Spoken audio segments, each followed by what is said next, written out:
All right, here it is. Everything's apart. This time, what I went and did with the transmission was I took off the torsion bar cross member. And as you can see, there is a torsion bar right there. It was actually pretty easy. I'm going to do that from now on, because before you would have to take the transfer case off, manipulate it out of the way, drop it down, then you would take the transmission out. But with a torsion bar out of the way, you can actually get a jack underneath the transfer case, and you don't have to tilt it and do all kinds of weird He-Man stuff. You can, do it a lot more safely, because this is freaking heavy. But the torsion bar key tool to take the torsion bars out is right here. So I rented this one because I don't have one, because I decided to do it this time. But I rented it at AutoZone. It was super simple. So the way you're going to do it is, here's the mount. And as you can see, there's a little dimple right here on top. And there's a dimple that's right here on the frame. So this guy is going to sit in here like this. I'll just kind of overlay it so you can kind of see it like that. There we go. So he's going to sit in there like that. You're going to screw this guy into the mount. Yep, something like that.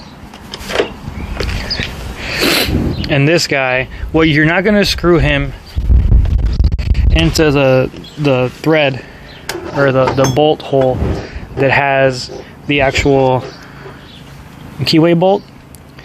It's actually going to go into this guy because the tool is angled. So as you're turning and turning,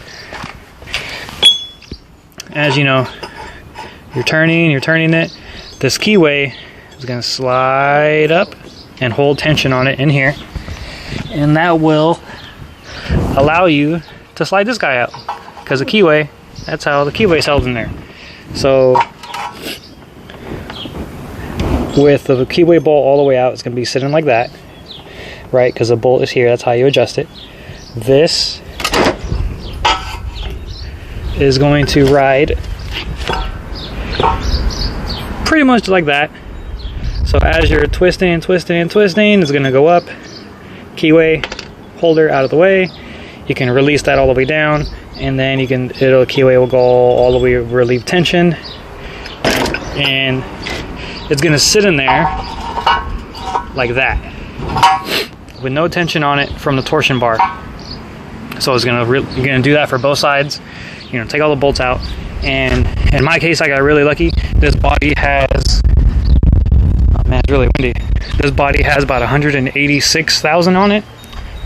So all I had to do was just wiggle it, get some pry bars, and I didn't really have to take a hammer to it at all. And it slid out. So one note that I did when I go back together with it is I marked the position of the keyway to the torsion bar. That way I don't get mixed up and put it all kinds of different funky spots. But that's it. That's how you take these keyways out.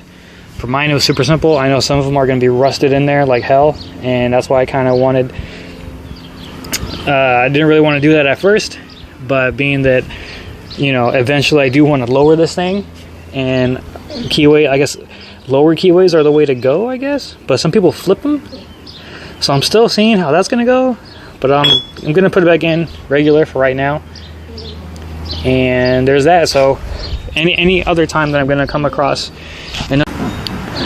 another OBS, I'm going to do it this way, because this saves me a lot of headache and just gives me a lot of room, and has it all just open underneath. So I'll get back to it. I'm gonna get all this back together. I'm gonna put my trans back in, but I just wanted to show you how to remove these keyways and the mount. Super simple. Don't mind my dog, he's scratching his ear right now.